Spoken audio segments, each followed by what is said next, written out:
The U.S. and China are hardening their stances in the trade war. No talks are scheduled, and China warned the U.S. to change its, quote, wrong actions, end quote.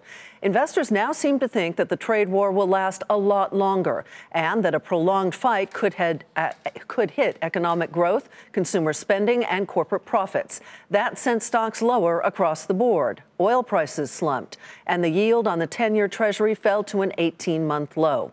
The Dow Jones Industrial Average fell 286 points to 25,490, but it had been down more than 400 points. The Nasdaq was down 122, and the S&P 500 slid 34. Bob Pisani starts us off tonight from the New York Stock Exchange.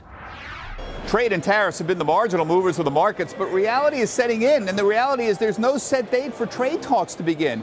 Oh yeah, there's hope that President Trump and President Xi are going to meet at the G20 meeting in June, but the underlings have to set the groundwork for a meeting, and there is nothing on the books to do that. The trade situation has gotten worse, and the markets had priced in that it would get better. So you got a problem. If you're bullish on the market, you have to be bullish on global growth. But to be bullish on global growth, you have to believe trade gets better. You see, it doesn't help, by the way, that we keep getting these disappointing manufacturing numbers out of Europe, as we did today. Slowly but surely, the damage is piling up. The big trade-related names are down double digits this month, including tech giants Intel and Apple, but the industrial names, 3M, Caterpillar, Dow DuPont, and the materials, they're all down big.